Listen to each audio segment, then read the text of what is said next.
السلام عليكم ورحمة الله وبركاته. عايزين نشوف الفيديو ده على قناة التحرير وموجود على اليوتيوب واتذاع على قناة التحرير. ودي الوثيقة اللي الداخلية قدمتها للإعلام لتثبت إن والدة الشيخ حازم معها باسبور أمريكي. هنلعب الفيديو.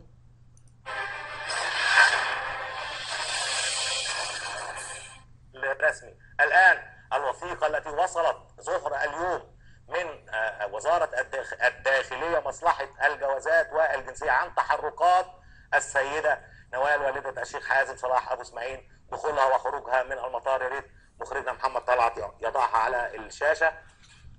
اسمعوا بقى، اسمعوا. الوثيقة صادرة عن جواز سفر أمريكي، جهة إصدار الجواز الولايات المتحدة. الفاميلي نيم، احنا عارفين الجوازات المصرية لا تتعامل بالفاميلي نيم وإنما تذكر الاسم من الأول للآخر. الفاميلي نيم نور نوال عبد العزيز. رقم الجواز من الشمال لليمين 500 611 598. تاريخ الميلاد 3/11 1946. ينتهي الجواز 2 فبراير 2020. تحركات السيدة نوال والدة الشيخ حازم صلاح أبو اسماعيل في آخر 3 سفريات إلى القاهرة نظهر على الشاشة. محمد طلعت من فضلك.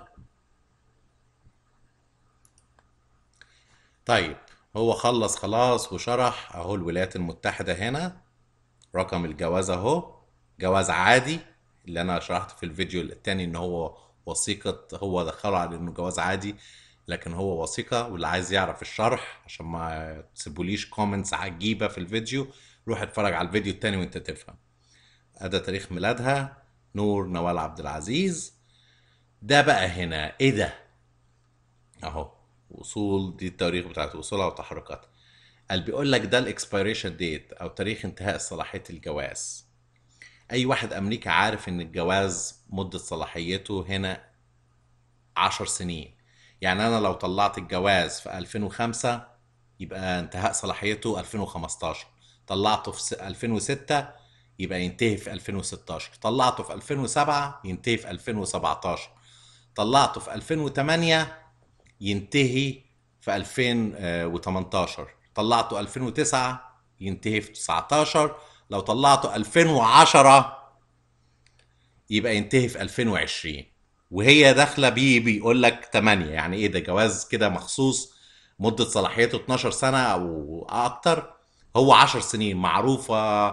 باسبوري 10 سنين، باسبور كل الناس اللي اعرفها 10 سنين. مفيش حد عنده باسبورات 20 سنه ولا 15 سنه، ما حصلتش ومفيش الكلام ده. هم 10 سنين الباسبور الامريكي مده صلاحيته 10 سنين.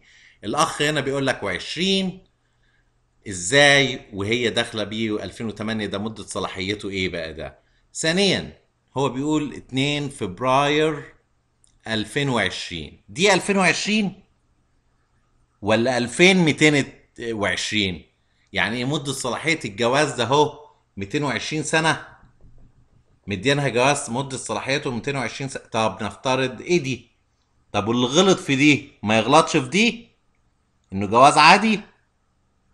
اللي غلط في دي ورقة محترمة من الداخلية، هي دي اللي عايزين تثبتوا بيها ان حازم صلاح ابو اسماعيل لا يصلح انه رئيس. هو ده اللي طلع من، مش عايز اقول، هو ده اللي طلع منكم في صورة الجواز، في اي حاجة. في عندك صورة الناتوراليزيشن اللي هي صورة شهادة التجنس.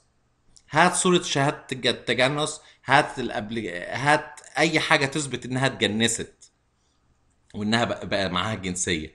يا إما الشهادة يا إما تجيب شهادة الجنسية اللي هي شرحتها في الفيديو الماضي. اللي عايز يفهم عنها يروح يتفرج على الفيديو التاني. أو هات صورة الباسبور أو هات أي حاجة. لكن إيه ده؟ حتة ورقة مكتوب عليها الهبل ده؟ إيه ده؟ إيه ده؟ نفسي أعرف ده إيه ده؟ إيه ده؟ 2 ايه دي مش في اي باسبور. دي هاكس مصري. دي كذب من وزارة الداخلية ودي كذب من وزارة، كله كذب في كذب. السلام عليكم ورحمة الله وبركاته.